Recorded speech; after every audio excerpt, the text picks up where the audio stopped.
साहेब आज येत आहेत जिल्ह्यामध्ये आणि या छोट्या निवडणुकीमध्ये सुद्धा ते प्रचारसभा घेत आहेत. खरं तर ते प्रचारसभा घेण्यासाठी येत आहेत की लक्ष्मी दर्शन घेण्यासाठी येत आहेत हे आता आजची रात्र या ठिकाणी ठरेल.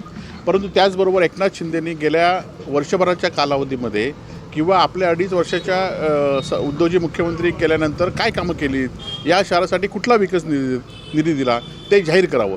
नाहीतर आपण बघतोय की अनेक सभामध्ये ते फोन लावतात आपल्या मंत्र्यांना, आपल्या पीएना, आणि हे काम झालं पाहिजे, ते काम झालं पाहिजे सांगतात.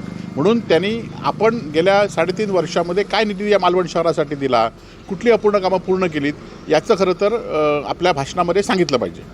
खरं तर सातत्याने त्यांनी जे उमेदवार दिलेत किंवा त्यांचे इथले आमदार आहेत त्यांना जंजिरा किल्ला आणि सिंधुदुर्ग किल्ला ह्यामधला फरक कळला नाही. आज छत्रपती शिवाजी महाराजांपासून इथली असलेली बोट सेवा बंद करण्याचा घाट ह्यांनी आपल्या वचननाम्यात दिला आहे. वचननाम्यात ह्यांनी दुसरं दिलं आहे की आपल्या बंगल्याकडे जाणारा रस्त्याला निधी दिला आहे म्हणून वचननाम्यात सांगतायत.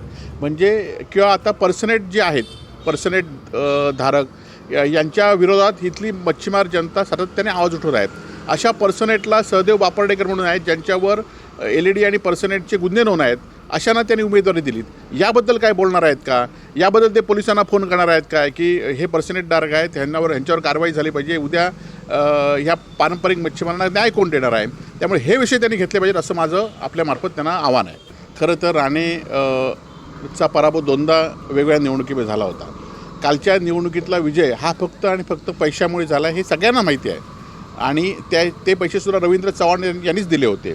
आणि त्यामुळे त्यांना संपवण्याचा कट किंवा हे करण्यापेक्षा जनताने त्यांना नाकारलं होतं. परंतु आर्थिक लक्ष्मी दर्शनामुळे त्यांचा विजय झाला हे सगळ्यांना माहिती आहे. त्याबद्दल न बोललेलं बरं.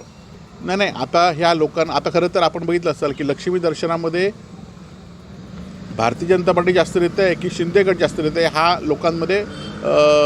लोकांना पडलेला प्रश्न आहे. कारण ह्या दोघांनी तुम्ही जास्त देताय म्हणून मी जास्त देतो आहे आणि हे पैसे आलेच कुठे, हा खरा प्रश्न आहे. त्यामुळे या दोघांना लोकांनी नाकारलं असं आमच्या लोकांना आव्हान आहे.